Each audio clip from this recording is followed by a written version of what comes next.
어떤 자식이야? 어떤 새끼가 여군을 회의에 참석시켰어? 당장 회의실에서 안 나가? 군 작전회의에서 쫓겨난 여군 대위. 그녀는 서울대학교 국제정치학과를 수석 졸업한 엘리트였습니다. 하지만 그녀가 발견한 중차대한 군사정보보고서는 쓰레기통에 버려졌습니다. 72시간 후 그녀의 예측이 현실이 되었고 그녀의 경고를 무시한 대령은 몰랐습니다. 자신이 무시한 그 여군 뒤에 별 6개가 있다는 것을. 현군 인사복지사령부 사령관으로 복무 중인 엄마는 별 하나 준장, 현 합동군사대학교 총장에 아빠는 별 2개 소장, 전 육군사관학교 교장 50년 군 생활에 할아버지는 별 3개 예비역 중장. 1시간 뒤 부대의 장성 차량 세대가 동시에 들이닥칩니다. 너는 나가서 커피나 타와. 라고 그녀를 무시했던 대령. 그가 무시한 신참 여군이 중장의 손녀였다는 사실을 알게 된 순간.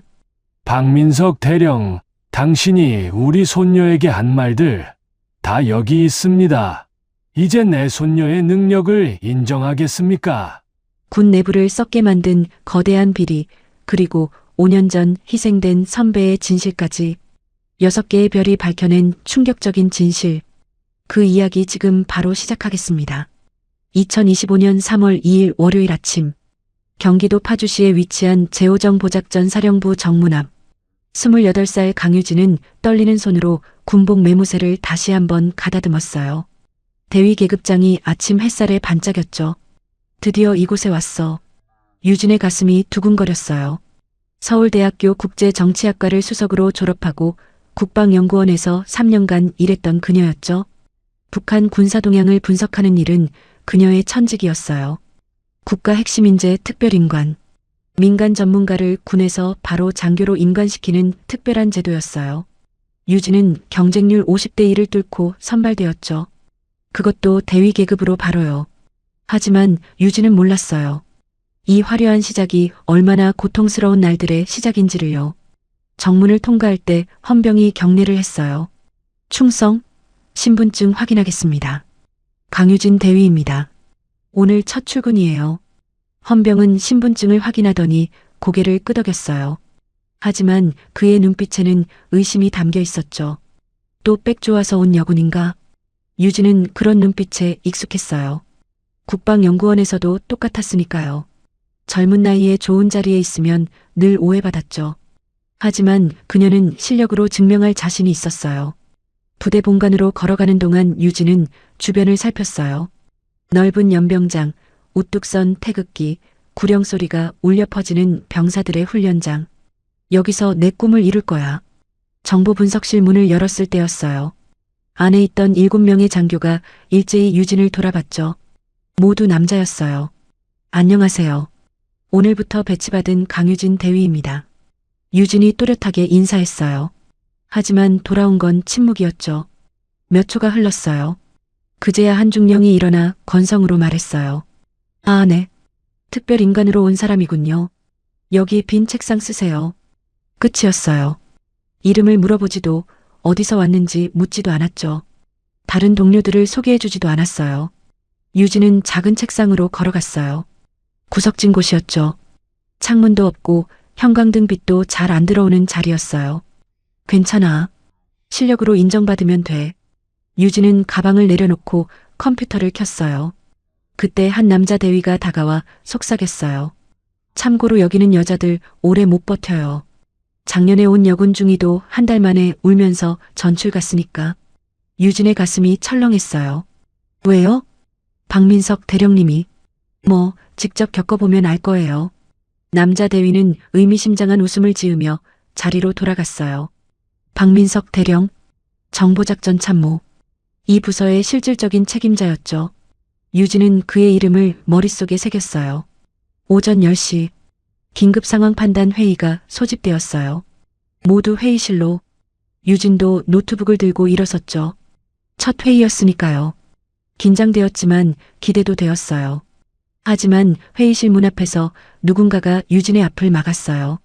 40대 중반으로 보이는 남자 대령이었죠. 짧게 깎은 머리, 날카로운 눈빛, 굳게 담은 입술. 박민석 대령이었어요. 대위는 어디 가는 거죠? 회의에 참석하려고요. 유진이 당연하다는 듯 대답했어요. 박민석의 얼굴이 일그러졌어요. 누가 여자를 회의에 참석시켰어? 순간 복도가 조용해졌어요. 유진의 귀가 멍했죠. 뭐라고? 여기는 작전 회의예요. 기밀이 오가는 자리죠. 대위는 아직 이 부대에 대해 아무것도 모르잖아요. 박민석의 목소리는 차갑고 단호했어요. 하지만 저도 정보 분석관으로 배치받았는데요. 유진이 떨리는 목소리로 반박했어요. 여자가 현장도 안 가봤으면서 뭘 분석해요? 책상머리 공부만 한 사람이 뭘 알아요? 유진의 얼굴이 하얗게 질렸어요. 다른 장교들은 모두 고개를 숙이고 있었죠. 아무도 그녀를 도와주지 않았어요. 대위는 회의록 정리나 하세요. 끝나면 커피 타서 가져다 주고요. 대령님, 하지만 제 임무는 명령이에요. 박민석이 날카롭게 소리쳤어요. 유진은 더 이상 말할 수 없었어요. 군대에서 상관의 명령은 절대적이었으니까요. 그녀는 천천히 돌아섰어요. 복도를 걸어가는 동안 눈물이 핑 돌았죠. 참아. 여기서 우는 건 지는 거야. 회의실 문이 닫혔어요. 유진은 텅 빈 정보 분석실에 혼자 남았죠. 책상에 앉아 숨을 크게 들이쉬었어요. 괜찮아. 나는 할 수 있어. 하지만 가슴 한쪽이 무너져 내리는 것 같았어요. 서울대를 수석으로 졸업했고 국방연구원에서 실력을 인정받았던 그녀였죠. 이곳에 오기 위해 얼마나 열심히 준비했는데요. 민간인 출신이라서 무시하는 건가? 아니면 여자라서? 유진은 고개를 저었어요. 이유는 중요하지 않아. 실력으로 보여주면 돼. 그녀는 컴퓨터를 켰어요. 그리고 정보 데이터베이스에 접속했죠. 최근 북한 군사 동향 자료들이 화면에 떴어요. 위성사진, 통신 감청 기록, 병력 이동 정보. 유진의 눈이 반짝였어요. 이건 이상한데? 그녀가 보기에 뭔가 수상한 패턴이 있었어요. 북한군의 특정 부대가 평소와 다른 움직임을 보이고 있었죠. 손가락이 키보드 위를 빠르게 움직였어요. 데이터를 교차 분석하고 과거 기록과 대조했죠. 시간이 흘러갔어요. 회의가 끝나고 장교들이 돌아왔을 때 유진은 여전히 화면에 집중하고 있었어요. 강대위 커피는? 박민석의 날카로운 목소리가 들렸어요. 유진이 황급히 고개를 들었어요. 죄송합니다. 지금 중요한 걸 발견해서요. 중요한 거요? 박민석이 비웃듯 코웃음을 쳤어요. 첫날 와서 중요한 걸 발견했다고요? 네. 북한 제815기계화 군단의 이동 패턴이 평소와 달라요. 이건 GPS 교란 공격 준비 단계와 비슷한. 됐어요. 박민석이 손을 들어 유진의 말을 끊었어요. 책에서 본 거 말고 현장 경험으로 말해봐요. 대위 현장 가봤어요? 아니지만 데이터 분석상. 그럼 조용히 해요. 우리는 이미 상황을 파악하고 있어요. 민간인 출신이 군을 다 안다고 착각하지 말고요. 유진은 입을 다물 수밖에 없었어요. 오후 6시, 퇴근 시간이 되었어요. 다른 장교들은 하나둘 자리를 떴죠. 유진은 혼자 남아보고서를 작성하고 있었어요. 내일 다시 말씀드려봐야지. 제대로 된 분석 보고서를 만들면 대령님도 인정하실 거야. 그때 한 여군 중위가 조심스럽게 다가왔어요. 강 대위님? 유진이 고개를 들었어요. 저는 이수진 중이에요. 통신팀에 있어요. 아, 안녕하세요. 수진이 주변을 살피더니 작은 목소리로 말했어요.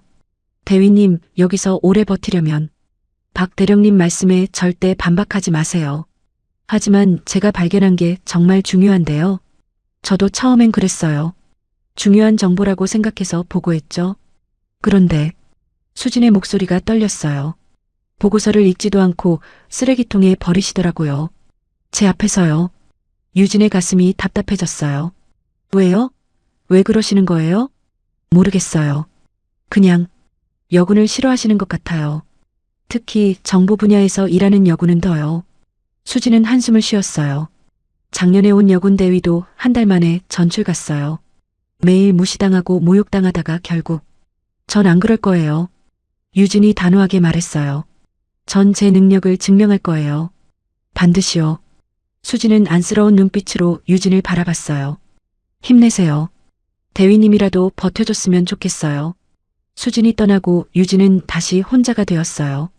창밖은 어느새 어두워지고 있었죠. 유진은 보고서를 완성했어요. 제목 북한 제815군단 이상 동향 및 GPS 교란 공격 가능성 분석. 45페이지 분량의 상세한 보고서였어요. 위성사진 17장을 분석하고 과거 3개월치 데이터와 교차 검증했죠. 결론 72시간 내 대규모 GPS 교란 공격 가능성 95%. 유진은 보고서를 박민석 대령의 책상 위에 조심스럽게 올려놨어요. 이걸 보시면 제 실력을 알아주시겠지. 그녀는 작은 희망을 품고 부대를 나섰어요. 부대 밖 버스 정류장으로 걸어가는 동안 유진은 하늘을 올려다봤어요. 별이 반짝이고 있었죠. 첫날이니까 그런 거겠지. 내일은 나아질 거야. 하지만 가슴 한쪽이 무거웠어요. 커피나 타와.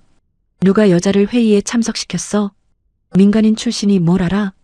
박민석 대령의 날카로운 말들이 귓가에 맴돌았어요. 유진은 주머니에서 휴대폰을 꺼냈어요. 엄마한테 전화하고 싶었죠. 최은혜, 군 인사복지사령부의 준장이자 유진의 엄마였어요. 하지만 유진은 전화를 걸지 않았어요. 엄마한테 걱정 끼치고 싶지 않아. 나 혼자 해결할 수 있어. 유진은 휴대폰을 주머니에 다시 넣었어요. 버스가 왔고 그녀는 집으로 향했죠. 창밖 풍경을 멍하니 바라보며 생각했어요. 난 틀리지 않았어. 내 분석이 맞아. 72시간 안에 증명될 거야. 유진은 몰랐어요. 자신의 예측이 정확히 들어맞을 것이라는 걸요. 그리고 그때도 아무도 자신을 믿어주지 않으리라는 것도요. 3월 3일 화요일. 유진은 어제보다 30분 일찍 출근했어요. 박민석 대령이 보고서를 읽었는지 확인하고 싶었죠. 정보분석실 문을 열었어요. 그런데 유진은 그 자리에 얼어붙었어요. 자신의 책상 위에 뭔가 놓여 있었거든요. 가까이 다가가자 유진의 얼굴이 창백해졌어요. 어제 작성한 45페이지 보고서. 읽은 흔적조차 없이 그대로였어요. 아니, 더 정확히 말하면 첫 페이지에 빨간 펜으로 큼지막하게 쓰여 있었죠. 근거 불충분, 제작성 불필요. 그리고 보고서 모서리가 구겨져 있었어요. 마치 쓰레기통에 버려졌다가 다시 꺼낸 것처럼요. 유진의 손이 떨렸어요. 45시간 동안 밤샘에서 만든 보고서를 읽지도 않고. 그때 뒤에서 목소리가 들렸어요. 강대위, 아침 일찍 왔네요? 박민석 대령이었어요. 유진이 돌아봤어요. 그의 얼굴에는 무표정이 가득했죠. 대령님, 제 보고서를 봤어요. 근거가 부족해요. 추측만으로는 보고할 수 없어요. 하지만 데이터 분석 결과가. 대위, 박민석이 유진을 차갑게 내려다봤어요. 여기는 대학교 연구실이 아니에요. 책에서 배운 이론 갖고 현장을 재단하지 마세요. 커피나 제대로 타는 법부터 배우세요. 그게 지금 대위가 할 일이에요. 박민석은 그렇게 말하고 자리로 돌아갔어요. 유진은 구겨진 보고서를 쥔 채 서 있었어요. 눈물이 핑 돌았지만 참았죠. 절대 여기서 올 수 없었어요. 72시간. 72시간만 기다려봐. 유진은 보고서를 서랍 깊숙이 넣었어요. 그리고 조용히 자리에 앉았죠. 그녀는 몰랐어요. 72시간 후 자신의 예측이 완벽하게 들어맞을 것이라는 걸요. 하지만 그때도 여전히 아무도 자신을 믿어주지 않으리라는 것도요. 그리고 바로 그 순간 별 5개를 가진 가족이 움직이기 시작할 거라는 것도요. 3월 3일 밤 11시. 제오정 보작전 사령부는 고요했어요. 대부분의 장교들이 퇴근한 시간이었죠. 하지만 박민석 대령의 집무실에는 여전히 불이 켜져 있었어요. 민석은 책상 서랍을 열었어요. 가장 깊숙한 곳에서 낡은 파일 하나를 꺼냈죠. 표지에는 손으로 쓴 글씨가 있었어요. 서하은 중위 사건. 민석의 손이 떨렸어요. 5년이 지났지만 여전히 이 이름을 보면 가슴이 무너졌죠. 파일을 열자 첫 페이지에 사진이 있었어요. 밝게 웃고 있는 젊은 여군의 모습. 서하은 중위. 26살의 나이로 세상을 떠난 그녀였죠. 민석은 사진을 쓰다듬으며 눈을 감았어요. 플래시백이 시작되었어요. 당시 민석은 중령이었고 서하은은 갓 인관한 신입 중이었죠. 서중이, 이번 북한 정보 분석 보고서 정말 훌륭했어요. 민석이 환하게 웃으며 말했어요. 하은은 수줍게 미소 지었죠. 감사합니다, 대령님. 더 열심히 하겠습니다. 당신은 타고난 정보 분석관이에요. 내가 20년 군생활하면서 본 사람 중 최고예요. 민석은 진심이었어요. 하은은 위성사진 하나만 봐도 숨겨진 패턴을 찾아냈죠. 복잡한 데이터를 순식간에 분석했어요. 그녀의 보고서는 항상 정확했죠. 하은이는 내 제자야. 내가 책임지고 키울 거야. 민석은 동료들에게 자랑스럽게 말하곤 했어요. 하은은 민석을 아버지처럼 따랐죠. 두 사람은 최고의 팀이었어요. 하지만 2020년 2월 하은이 이상한 걸 발견했어요. 어느 날 밤 하은이 민석의 집무실을 노크했어요. 대령님, 중요한 게 있어서 왔어요. 그래요? 뭔데요? 하은은 노트북을 펼쳤어요. 화면에는 복잡한 표와 그래프가 가득했죠. 지난 6개월 동안의 북한 군사 정보를 분석했어요. 그런데 이상한 패턴이 있어요. 이상한 패턴? 네. 우리가 중요한 작전 정보를 입수하면 항상 3일 안에 북한이 대응 움직임을 보여요. 마치 우리 정보를 미리 아는 것처럼요. 민석의 표정이 굳었어요. 그건 우연일 수도 있잖아요. 처음엔 저도 그렇게 생각했어요. 하지만 12번 중 11번이에요. 확률적으로 불가능해요.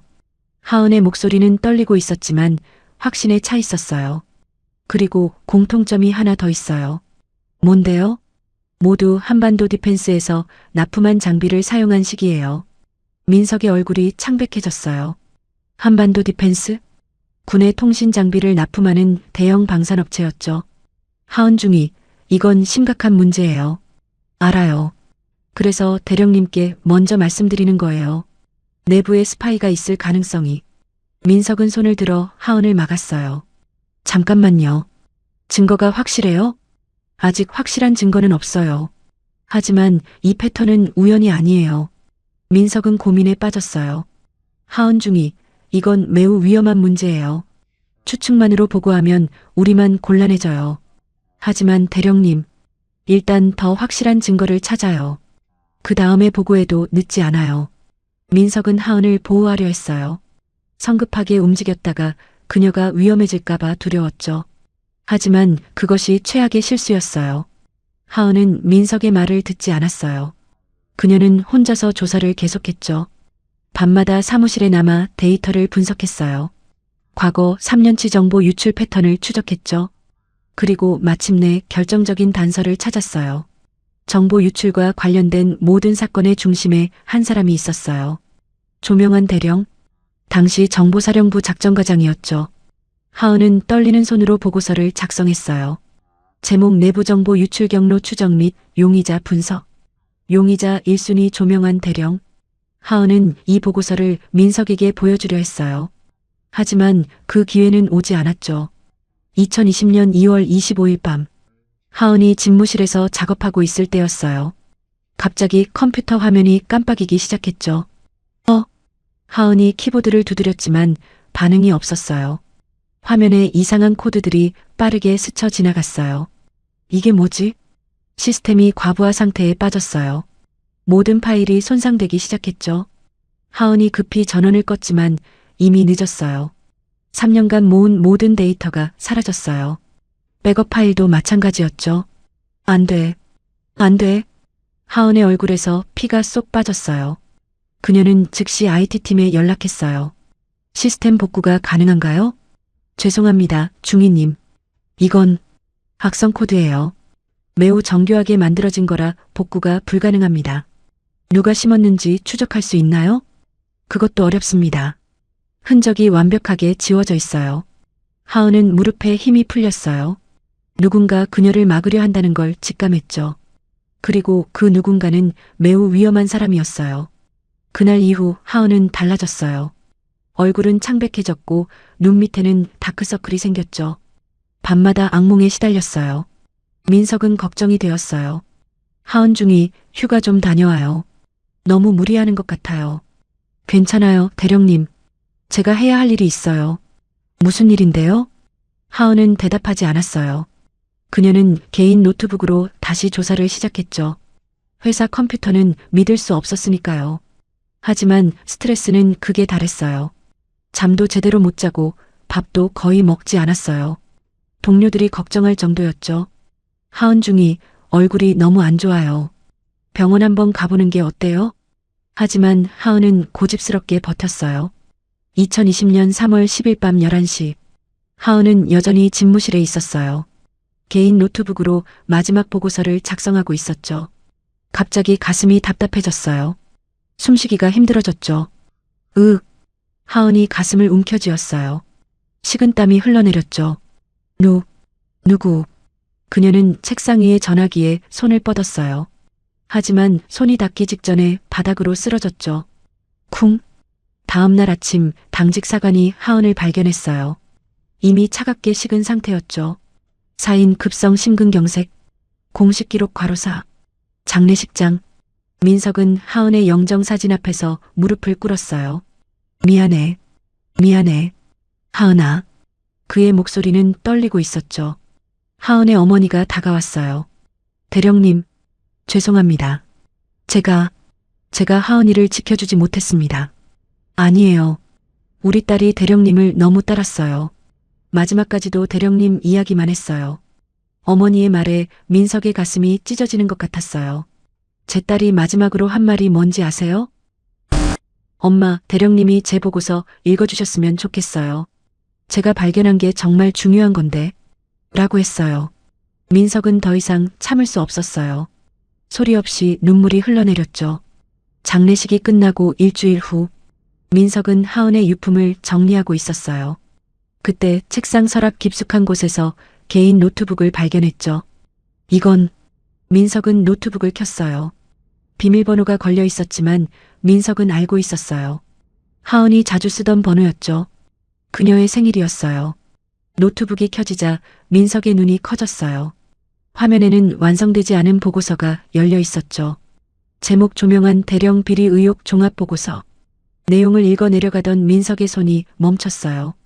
이게 진짜라면 조명안과 한반도 디펜스의 유착관계, 정보 유출 패턴, 비자금 조성 의혹, 스위스 계좌 추정 번호까지 모든 게 적혀 있었어요.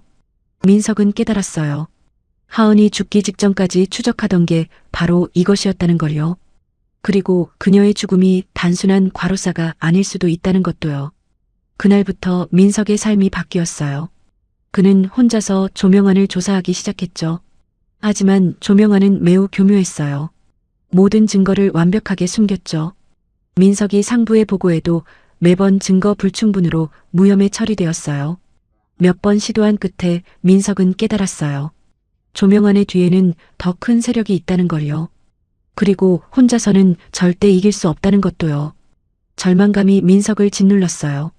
내가 하은이를 죽인 거나 마찬가지야. 죄책감이 트라우마가 되었죠. 그리고 그 트라우마는 여군에 대한 극단적인 거부감으로 변했어요. 다시는 여군을 위험에 빠뜨릴 수 없어. 민석은 비틀어진 결론을 내렸어요. 여군을 작전에서 완전히 배제하는 것. 그것이 그들을 지키는 방법이라고 믿었죠. 하지만 그것은 또 다른 상처를 만들 뿐이었어요. 다시 현재, 같은 날 밤 다른 장소, 서울 강남의 한 고급 레스토랑 VIP룸. 조명한 대령이 누군가와 마주 앉아 있었어요. 상대는 50대 중반의 세련된 남자였죠. 닥터 최, 정보 브로커로 알려진 인물이었어요. 조 대령, 준비는 잘 되고 있습니까? 닥터 최가 와인을 한 모금 마시며 물었어요. 물론이죠. K-SAT 2025 장비가 이번 주에 정군에 배치됩니다. 백도어는 제대로 작동하고 있고요. 완벽합니다.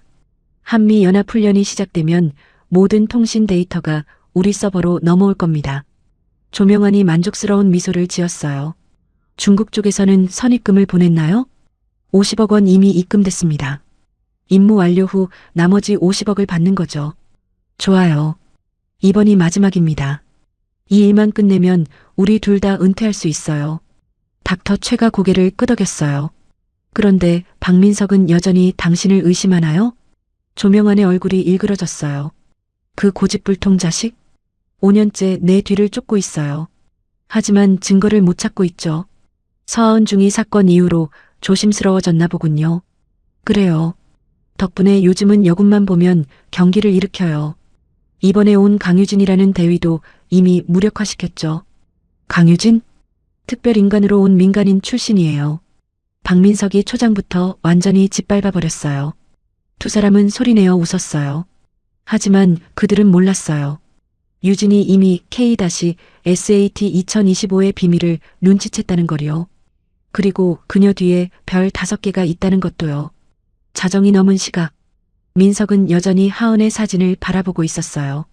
하은아, 미안해. 내가 발견한 진실을 아직도 밝히지 못했어. 그의 목소리는 쉬어 있었죠. 하지만 포기하지 않을 거야. 반드시 조명안을 잡을 거야. 민석은 파일을 조심스럽게 서랍에 다시 넣었어요.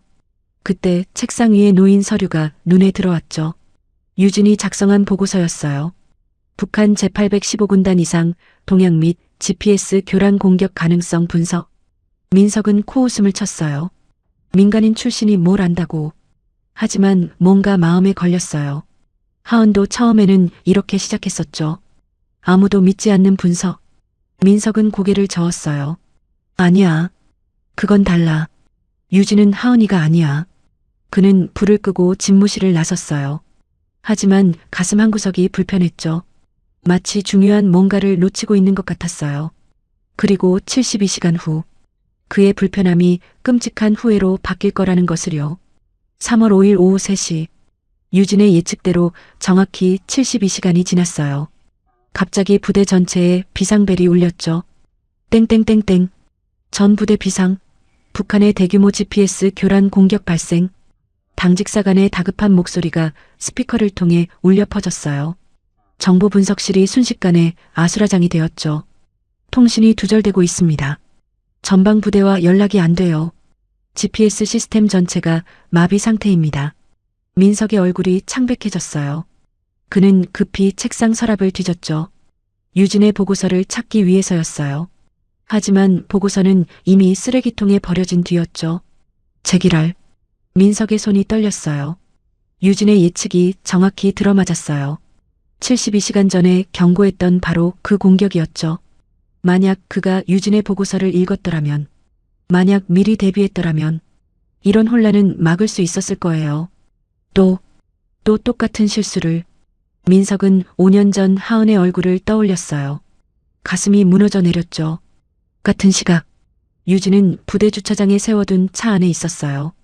오늘도 회의에서 쫓겨났거든요. 창밖으로 바쁘게 뛰어다니는 장교들이 보였어요. 모두 긴급 상황에 대응하느라 정신없었죠. 유진은 허탈하게 웃었어요. 내가 경고했잖아. 그녀의 목소리는 떨리고 있었어요. 유진은 핸들에 이마를 기댔어요. 눈물이 주르르 흘러내렸죠. 더 이상 못 버티겠어.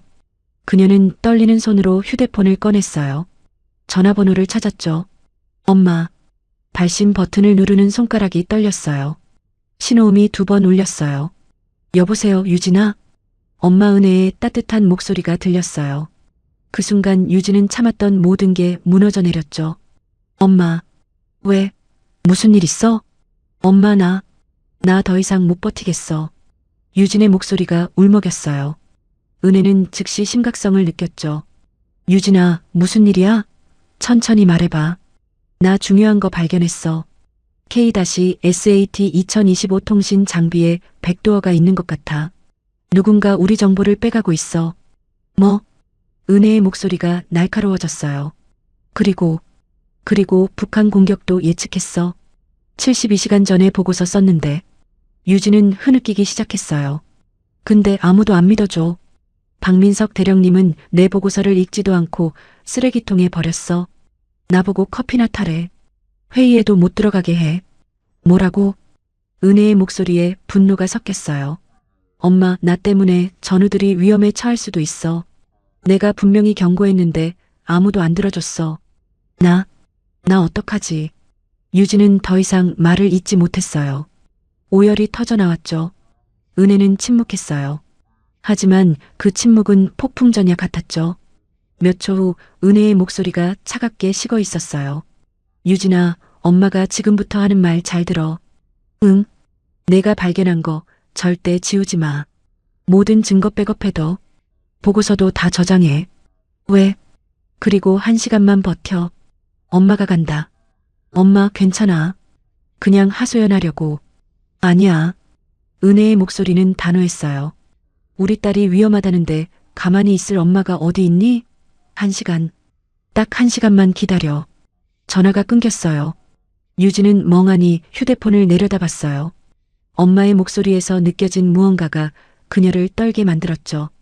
서울 용산구 국방부 인근 군 인사복지사령부 사령관실. 은혜는 전화를 끊자마자 즉시 다른 번호를 눌렀어요. 여보, 나야. 남편 태식의 목소리가 들렸어요. 왜? 무슨 일이야? 유진이가 위험해. 뭐? 은혜는 빠르게 상황을 설명했어요. 유진이 발견한 정보 유출 의혹, 북한 공격 예측, 그리고 박민석 대령의 무시와 모욕. 태식의 목소리가 점점 낮아졌어요. 지금 뭐라고 했어? 우리 딸한테 커피나 타라고? 그래. 그리고 회의에도 못 들어가게 했대. 중요한 보고서는 쓰레기통에 버렸고, 당장 그 부대로 간다. 나도 지금 출발할 거야. 근데 여보, 왜? 아버님께도 말씀드리는 게 어때? 태식은 잠시 침묵했어요. 아버지 병호, 79세의 예비역 중장이었죠.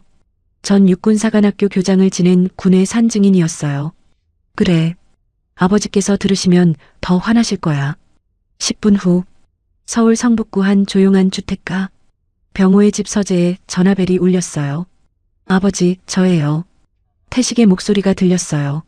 오, 태식이구나. 무슨 일이냐? 유진이 일입니다. 태식은 차분하게 상황을 설명했어요. 병호는 말없이 듣고 있었죠. 하지만 그의 손이 지팡이를 세게 쥐고 있었어요. 손등에 핏줄이 붉어졌죠. 그래서 말인데, 할아버지. 당장 간다. 병호의 목소리는 낮지만 강렬했어요. 내 손녀가 그런 취급을 받고 있다는데 가만히 있을 할아버지가 어디 있겠느냐? 네, 할아버지. 제가 모시러 가겠습니다. 아니다. 내 차로 간다. 너희는 먼저 가거라. 병호는 전화를 끊고 천천히 일어섰어요. 서재 벽에는 그의 군 생활 사진들이 걸려 있었죠. 젊은 시절, 소위 시절부터 중장까지 50년 군 생활의 역사였어요. 군인은 성별이 아니라 능력으로 평가받아야 한다. 병호는 자신이 평생 외쳐온 말을 되뇌었어요. 내 손녀를 무시한 자가 누구든 용서하지 않겠다. 그는 정복을 꺼냈어요. 오래전 벗어둔 군복이었지만 여전히 말끔했죠. 가슴에는 수십 개의 훈장이 달려 있었어요. 어깨에는 별 3개가 빛나고 있었죠. 오후 4시 서울 곳곳에서 장성 차량 3대가 출발했어요. 첫 번째 차량, 은혜의 차였어요. 앞 번호판에는 별 1개 표시가 선명했죠. 부관준호가 운전대를 잡았어요. 사령관님, 어디로 가십니까? 제호정보작전 사령부. 최대한 빨리. 은혜의 목소리는 차가웠어요. 그녀는 노트북을 열고 뭔가를 확인하고 있었죠. 유진이 보낸 백업 파일들이었어요. K-SAT 2025 분석 보고서, 북한 공격 예측 보고서, 그리고 박민석의 모욕적인 발언이 담긴 자료들. 은혜의 눈빛이 점점 날카로워졌어요. 두 번째 차량, 태식의 차였어요. 별 2개가 표시된 차량이었죠. 각하, 준비 완료했습니다. 좋아. 출발하자. 태식은 창밖을 바라보며 생각했어요. 우리 딸이 그렇게 고생하고 있었는데 아버지로서의 죄책감이 밀려왔죠. 하지만 동시에 분노도 타올랐어요. 능력 있는 장교를 저렇게 무시하다니. 용서할 수 없어. 세 번째 차량, 병호의 차였어요. 별 3개가 빛나는 차량이었죠. 79세의 노장군이지만 그의 눈빛은 여전히 날카로웠어요. 출발합니다, 각하. 운전병이 말했어요. 병호는 고개를 끄덕였어요. 그의 손에는 지팡이가 들려 있었지만 그 존재감은 어떤 현역 장군보다 강렬했죠. 3대의 차량이 같은 목적지를 향해 달려갔어요. 같은 시각 제호정보작전 사령부. 여전히 혼란이 계속되고 있었어요. GPS 교란 공격으로 전방 부대와의 통신이 불안정했죠. 민석은 상황실에서 지휘를 하고 있었어요. 하지만 그의 머릿속은 복잡했죠. 유진 대위의 보고서. 72시간 전에. 그때 한 참모가 다급히 뛰어왔어요. 대령님, 정문에서 연락 왔습니다. 뭔데? 장성 차량 3대가 동시에 들어오고 있다고 합니다. 뭐? 민석의 눈이 커졌어요. 장성 차량이 3대나? 네. 준장, 소장, 중장 차량입니다. 부대장 석진이 급히 달려왔어요. 무슨 일이야? 왜 갑자기 장성들이? 모릅니다. 사전 연락도 없었습니다. 빨리 영접 준비해. 전 참모 집합. 부대 전체가 다시 한번 발칵 뒤집혔어요. 민석은 불길한 예감이 들었어요. 설마 유진 대위 때문에? 그의 얼굴이 하얗게 질렸죠. 오후 5시 제오정 보작전 사령부 정문. 헌병들이 차렷 자세로 서 있었어요. 그들의 얼굴에는 긴장감이 가득했죠. 첫 번째 차량이 정문을 통과했어요. 별 하나, 은혜 준장의 차였어요. 두 번째 차량, 별 둘, 태식 소장의 차였어요. 세 번째 차량, 별 셋, 병호 중장의 차였어요. 헌병들은 연달아 경례를 붙였죠. 충성, 충성, 충성. 세 대의 차량이 본부 건물 앞에 나란히 섰어요. 문이 열렸어요. 먼저 은혜가 내렸죠. 준장 계급장이 햇빛에 반짝였어요. 그녀의 표정은 차갑게 굳어 있었죠. 이어서 태식이 내렸어요. 소장 계급장. 그의 눈빛은 분노로 이글거렸어요. 마지막으로 병호가 내렸어요. 중장 계급장. 지팡이를 짚고 있었지만 그의 존재감은 압도적이었죠. 부대장 석진과 전 참모들이 일렬로 서 있었어요. 충성, 제오정 보작전 사령부 부대장 오석진 준장입니다. 석진이 경례를 붙였어요. 병호가 천천히 다가왔어요. 강병호 예비역 중장이다. 어서 오십시오. 석진의 목소리가 떨렸어요. 강병호, 전 육군사관학교 교장. 군의 전설이었죠. 우리 손녀 강유진 대위가 이 부대에 있지? 병호의 목소리는 낮지만 강렬했어요. 석진의 얼굴이 하얗게 질렸어요. 강유진 대위가 중장님의 손녀분이십니까? 그래. 그리고 내 딸이기도 하지. 은혜가 앞으로 나섰어요. 그리고 내 딸이기도 합니다. 태식도 말했어요. 석진은 다리에 힘이 풀리는 것 같았어요. 별 하나, 별 둘, 별 셋. 합치면 별 6개. 아니, 유진까지 합치면 별 7개였죠. 지금 즉시 강유진 대위를 호출하겠습니다. 그 전에 은혜가 차가운 목소리로 말했어요. 박민석 대령을 먼저 만나야겠어요. 석진은 뒤를 돌아봤어요. 민석이 창백한 얼굴로 서 있었죠. 그의 다리가 후들후들 떨리고 있었어요. 부대장 집무실, 병호, 은혜, 태식이 앉아 있었어요. 민석은 차렷 자세로 서 있었죠.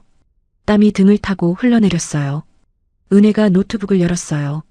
박민석 대령, 당신이 우리 딸에게 한 말들 다 여기 있어요. 화면에서 소리가 흘러나왔어요. 누가 여자를 회의에 참석시켰어? 커피나 타와. 민간인 출신이 뭘 안다고? 민석의 얼굴에서 피가 쏙 빠졌어요. 태식이 책상을 손바닥으로 쳤어요. 탁! 우리 딸이 얼마나 뛰어난 분석관인 줄 알아요? 서울대 수석, 국방연구원 3년 경력. 경쟁률 50대 1을 뚫고 특별인간한 인재예요. 은혜의 목소리가 떨렸어요. 그런 딸이 중요한 정보를 발견했는데 당신은 뭐 했어요? 쓰레기통에 버렸죠. 병호가 천천히 일어섰어요. 지팡이를 짚고 민석 앞으로 걸어왔죠. 박 대령. 예. 내 손녀가 72시간 전에 뭐라고 보고했지? 그게 북한의 GPS 교란 공격. 맞나? 민석은 고개를 숙였어요. 그리고 그 예측이 정확히 들어맞았지? 네. 그럼 내 손녀의 능력을 인정하나? 인정합니다. 그럼 왜 쓰레기통에 버렸나? 민석은 대답할 수 없었어요. 병호의 목소리가 더 낮아졌어요. 군인은 성별로 평가받는 게 아니야. 능력으로 평가받아야 해. 내가 50년 군 생활하면서 배운 가장 중요한 교훈이야. 그런데 자네는 그걸 무시했어. 민석의 눈에서 눈물이 흘러내렸어요. 죄송합니다. 그때 문이 열렸어요. 유진이 들어왔죠. 그녀는 할아버지, 아버지, 어머니를 보고 눈이 커졌어요. 할아버지, 아빠, 엄마. 병호가 팔을 벌렸어요. 유진아, 이리 와. 유진은 할아버지 품에 안겼어요. 그리고 참았던 눈물이 터져나왔죠. 할아버지, 울지 마. 이제 괜찮아. 할아버지가 왔으니까. 민석은 그 모습을 보며 무릎을 꿇었어요. 강유진 대위님, 정말 죄송합니다. 유진은 눈물을 닦으며 민석을 바라봤어요. 그녀의 눈빛에는 원망이 아니라 슬픔이 담겨 있었어요. 대령님, 제 보고서 읽어주셨으면 좋았을 텐데. 그 말에 민석의 가슴이 찢어졌어요. 5년 전 하은이 했던 말과 똑같았으니까요. 역사는 반복되고 있었어요. 하지만 이번에는 달랐어요. 유진에게는 별 6개가 있었으니까요.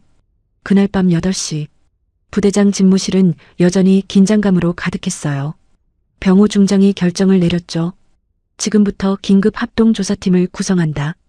석진 부대장이 깜짝 놀랐어요. 중장님, 이것은 단순한 여군 차별 문제가 아니야. 병호의 목소리는 단호했어요. 유진이가 발견한 K-SAT 2500도어 의혹. 이건 국가안보 문제야. 은혜가 고개를 끄덕였어요. 저도 동의합니다. 제가 조사팀장을 맡겠습니다. 기술 자문은? 병호가 유진을 바라봤어요. 유진이, 내가 할 수 있겠니? 유진은 눈물을 닦고 똑바로 섰어요. 할 수 있습니다, 할아버지. 그녀의 목소리는 떨렸지만 결연했어요. 그럼 박민석 대령은? 병호가 민석을 바라봤어요. 민석은 여전히 무릎을 꿇고 있었죠. 저는 자격이 없습니다. 일어나. 병호의 목소리가 울렸어요. 자격 없다고 도망치지 마. 속죄하고 싶으면 함께 싸워. 민석이 천천히 고개를 들었어요. 5년 전 서하은 중위를 지키지 못한 당신이잖아. 병호의 말에 민석의 몸이 굳었어요. 이번엔 유진이를 지켜. 그리고 진실을 밝혀내. 민석의 눈에서 다시 눈물이 흘러내렸어요. 하지만 이번엔 결의가 담긴 눈물이었죠. 알겠습니다. 반드시 밝혀내겠습니다. 밤 10시, 새로 꾸려진 조사팀이 회의실에 모였어요. 은혜준장, 유진, 민석, 그리고 헌병대 수사관 3명. 72시간 안에 모든 증거를 확보한다. 은혜가 선언했어요. 조명한 대령의 비리 K-SAT 2025의 백도어, 그리고 5년 전 서하은 중위 사건까지. 유진이 노트북을 열었어요. 먼저 K-SAT 2025부터 분석하겠습니다. 화면에 복잡한 데이터가 떴어요. 이 장비의 통신 패턴을 보면 이상한 점이 있어요. 유진의 손가락이 그래프를 가리켰죠. 정상적인 통신 외에 0.3초의 지연이 발생해요. 이게 바로 백도어가 작동하는 시간이에요. 민석이 놀란 눈으로 화면을 바라봤어요. 이걸 어떻게 찾아낸 거죠? 데이터를 1000번 이상 분석했어요. 패턴을 찾을 때까지요. 유진의 목소리는 담담했어요. 민석은 가슴이 먹먹해졌죠. 이 천재적인 분석관을 자신이 무시했다는 사실이 믿기지 않았어요. 이 지연 시간 동안 데이터가 어디로 가는지 추적했어요. 유진이 다음 화면을 띄웠어요. 중국 선전시에 있는 익명 서버예요. 증거로 충분한가? 은혜가 물었어요. 백도어 존재는 증명했어요. 하지만 누가 심었는지는 더 조사해야 해요. 한반도 디펜스 본사를 압수수색해야겠군. 은혜가 전화기를 들었어요. 검찰에 연락하겠습니다. 다음 날 새벽 5시, 서울 강남구 한반도 디펜스 본사. 검찰과 헌병대가 동시에 건물을 포위했어요. 압수수색 영장 집행. 정문이 열리고 수사관들이 쏟아져 들어갔죠. CEO 김진수는 급히 도망치려다 붙잡혔어요. 나요. 내가 누군지 알아? 한반도 디펜스 대표 김진수, 국가보안법 위반 혐의로 긴급 체포합니다. 회계팀 사무실에서 결정적인 증거가 나왔어요. 이중장부, 숨겨진 비자금 계좌, 그리고 수억 원이 입금된 내역들.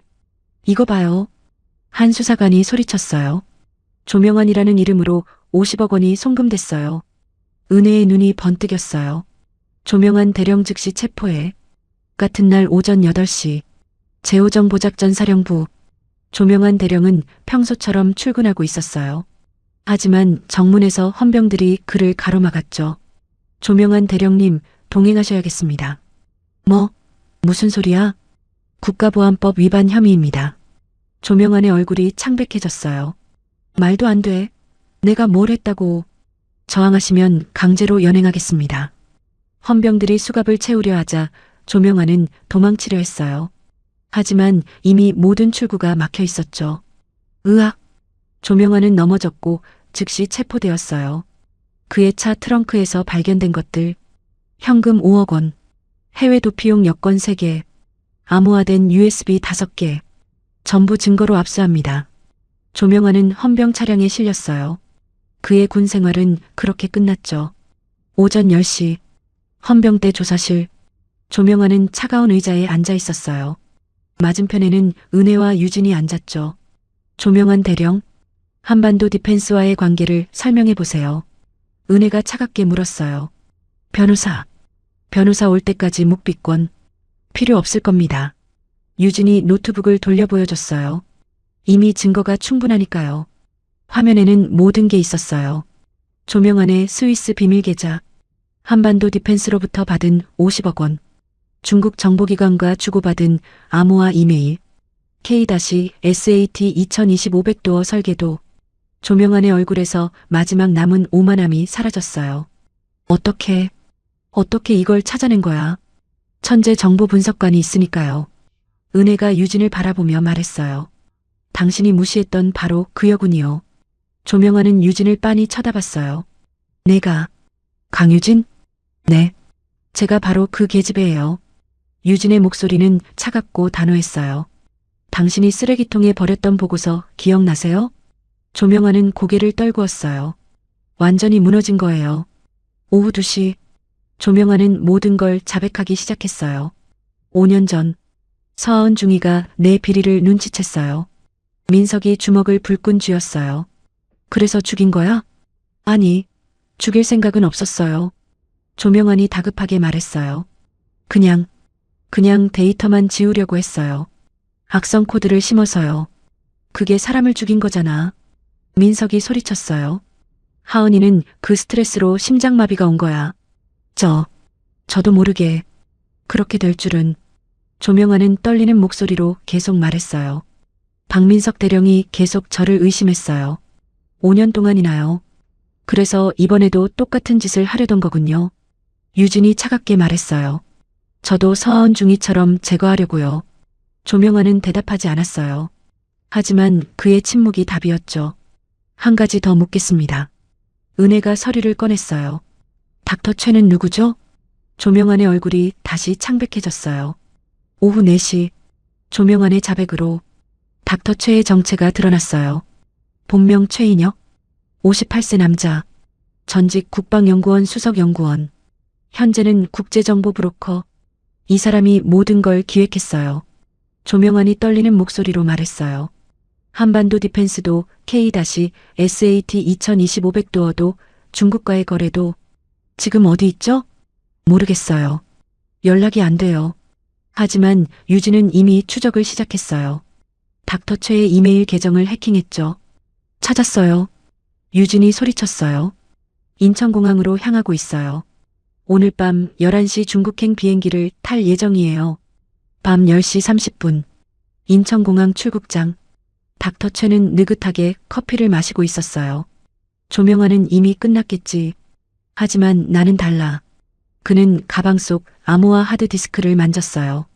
이것만 있으면 어디서든 다시 시작할 수 있어. 그때였어요. 최인혁? 공항 경찰들이 그를 둘러쌌죠. 국가보안법 위반 혐의로 체포합니다. 닥터 최는 도망치려 했어요. 하지만 이미 늦었죠. 수갑이 채워졌어요. 이건 함정이야. 내 변호사는 조사실에서 만나세요.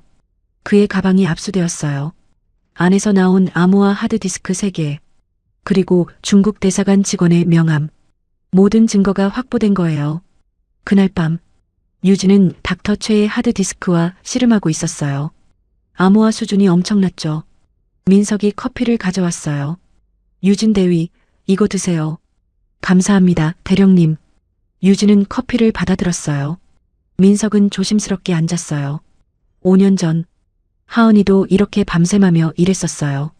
유진은 손을 멈추고 민석을 바라봤어요. 서하은 중위님 이야기 들려주세요. 민석은 천천히 입을 열었어요. 하은의 밝은 모습, 뛰어난 분석 능력, 그리고 자신이 그녀를 지키지 못한 이야기. 제가 하은이의 보고서를 믿었더라면. 민석의 목소리가 떨렸어요. 그리고 당신의 보고서도 믿었더라면. 대령님, 유진이 민석의 손을 잡았어요. 이제 함께 싸워요. 서하은 중위님을 위해서, 그리고 앞으로 올 모든 후배들을 위해서요. 민석은 고개를 끄덕였어요. 눈가가 뜨거워졌죠. 새벽 4시. 유진의 눈이 번쩍 떠졌어요. 됐다. 암호가 풀렸어요. 하드디스크 안에는 충격적인 내용들이 가득했죠. 5년간의 모든 거래네요. 조명함뿐 아니라 군 내부 20명 이상이 연루되어 있었어요. 판매된 정보 목록, 한국군 배치도, 신무기 성능 데이터, 작전 계획서, 그리고 가장 충격적인 것, 한미연합훈련 정보를 중국에 100억 원에 판매하는 계약서. 이건 유진은 즉시 은혜에게 연락했어요. 엄마, 모든 증거 확보했어요. 잘했어, 우리 딸. 은혜의 목소리에도 흥분이 섞여 있었어요. 3월 8일 오전 10시, 국방부 장관 주재 긴급회의. 은혜가 최종 보고를 했어요. 72시간 동안의 조사 결과를 보고드립니다. 체포 15명, 조명한 대령과 드라이브, 체포함, 구속영장 청구 5명, 조사 중 12명, 회수한 비자금 127억 원, 방지한 정보 유출 피해액 추정 10조 원. 회의실이 술렁였어요. 국방부 장관이 입을 열었어요. 강유진 대위를 즉시 표창하시오. 그리고 박민석 대령도요. 은혜가 덧붙였어요. 그도 이번 조사에 큰 역할을 했습니다. 장관이 고개를 끄덕였어요. 그리고 한 가지 더. 은혜가 서류를 꺼냈어요. 5년 전 순직한 서하은 중위. 그녀를 복권시켜 주십시오. 그녀가 없었다면 오늘의 진실도 없었습니다. 장관은 서류를 받아들었어요. 승인합니다. 서하은 중위를 사후 소령으로 진급시키고 보국 훈장을 추서하겠습니다. 민석의 눈에서 눈물이 흘러내렸어요.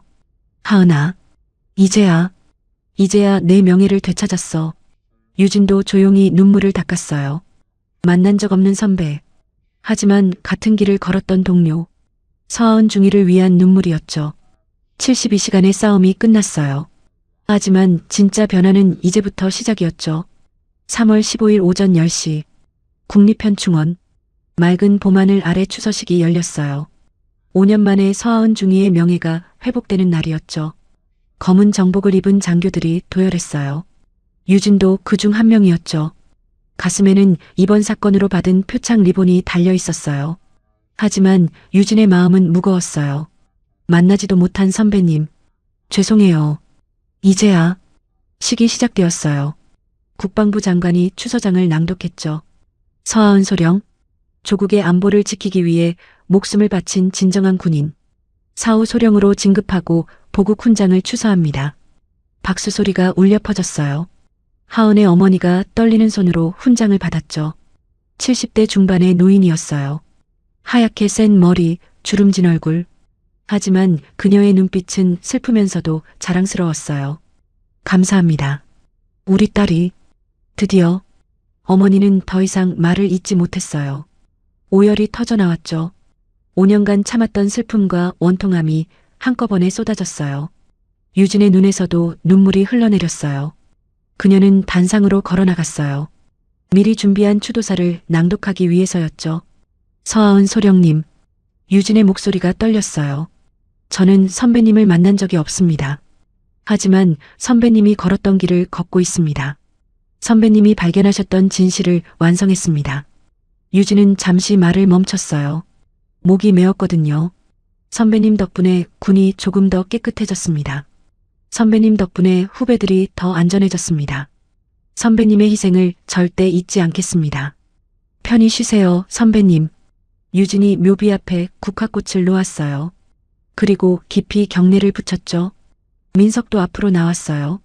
그는 묘비 앞에 무릎을 꿇었죠. 하은아. 민석의 목소리는 떨리고 있었어요. 5년 늦었지만 내 명예를 되찾았어. 내가 발견했던 진실을 세상에 알렸어. 미안해. 정말 미안해. 민석은 이마를 땅에 대고 오열했어요. 5년간 짊어졌던 죄책감이 터져나왔죠. 하은의 어머니가 다가와 민석의 어깨를 두드렸어요. 이제 그만 우세요, 대령님. 우리 딸도 이제 편히 쉴 수 있을 거예요. 대령님 덕분에요. 고맙습니다. 어머니의 따뜻한 말에 민석은 더욱 울음을 터뜨렸죠. 그 모습을 지켜보던 유진도 눈물을 흘렸어요. 슬프면서도 따뜻한 순간이었어요. 일주일 후 국방부는 대대적인 개혁안을 발표했어요. 정보 분석 시스템 혁신 TF 구성, TF 팀장 태식 소장, 부팀장 은혜준장, 기술 총괄 유진 대위, 자문 민석 대령, 목표 성별 차별 없는 능력 중심 평가 체계 구축. 첫 회의가 열렸어요. 앞으로 모든 정보 분석관은 성별이 아닌 오직 능력으로만 평가받습니다. 태식이 선언했어요. 여군 정보 분석관 비율을 현재 15%에서 40%로 확대합니다. 그리고 매년 서하은 정보 분석상을 제정해 우수 여군 장교를 표창합니다. 회의실에 박수가 터졌어요. 유진은 가슴이 벅차올랐어요. 선배님, 보고 계세요? 세상이 변하고 있어요. 한 달 후, 제호정 보작전 사령부 연병장, 민석이 전 부대 앞에 섰어요. 마이크를 잡은 그의 손이 떨렸죠. 저는 지난 5년간 잘못된 길을 걸었습니다. 민석의 목소리가 스피커를 통해 울려 퍼졌어요. 여군들을 차별했습니다. 능력 있는 장교들을 무시했습니다. 제 개인적인 트라우마를 핑계로 동료들에게 상처를 줬습니다. 부대 전체가 숨을 죽이고 들었어요.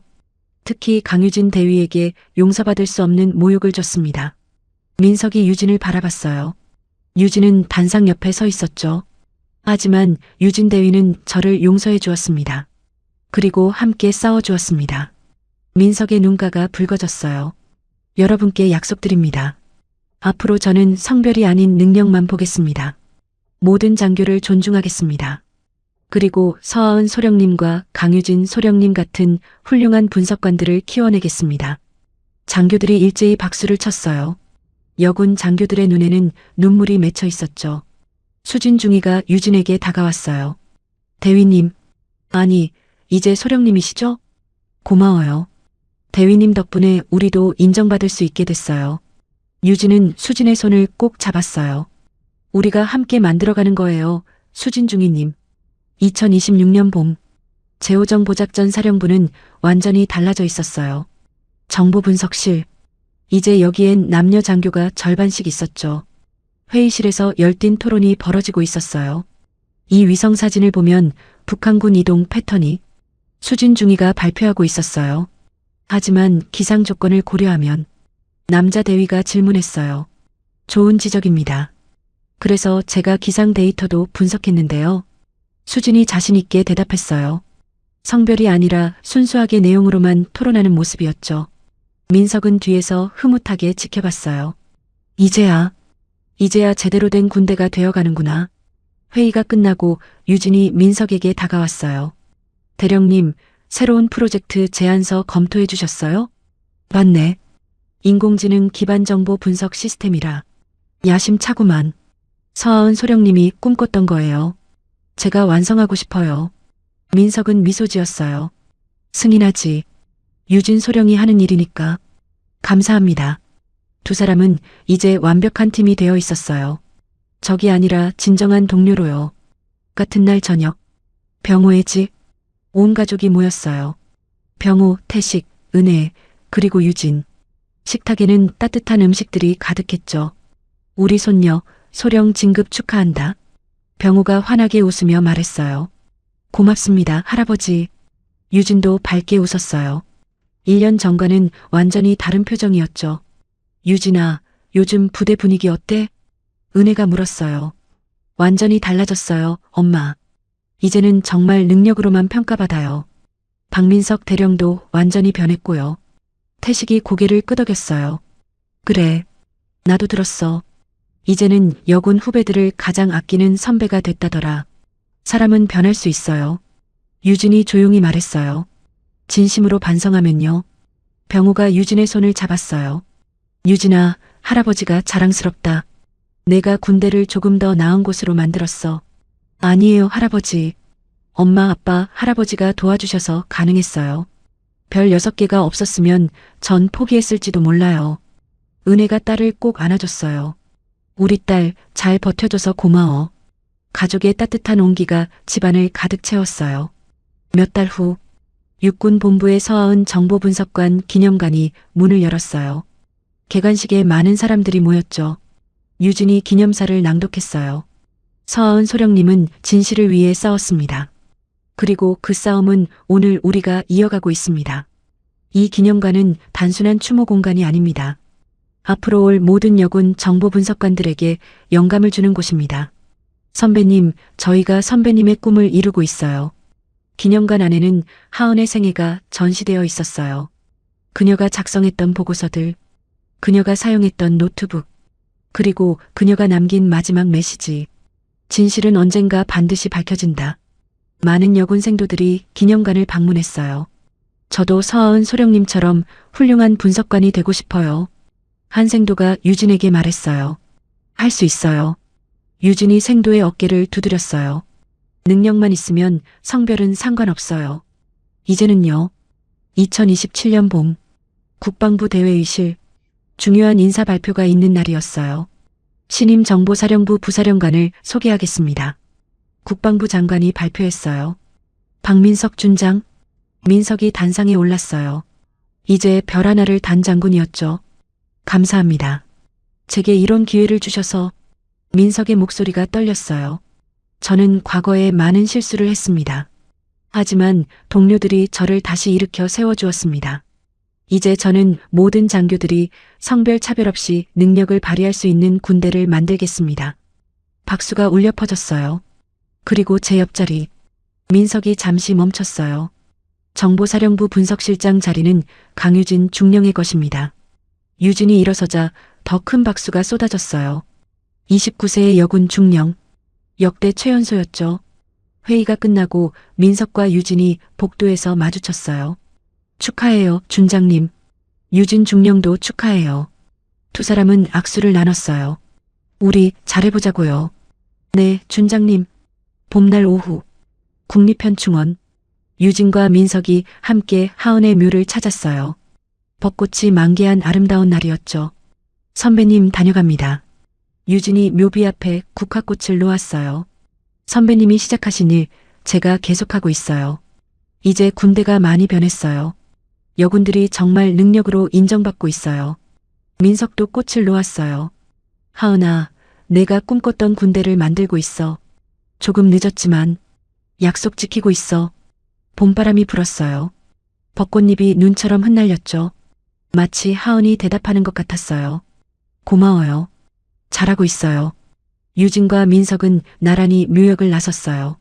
중령님, 오늘 저녁에 작전회의 있어요. 알고 있어요, 준장님. 제가 브리핑 준비했어요. 이번엔 또 어떤 놀라운 분석을 보여줄 건가요?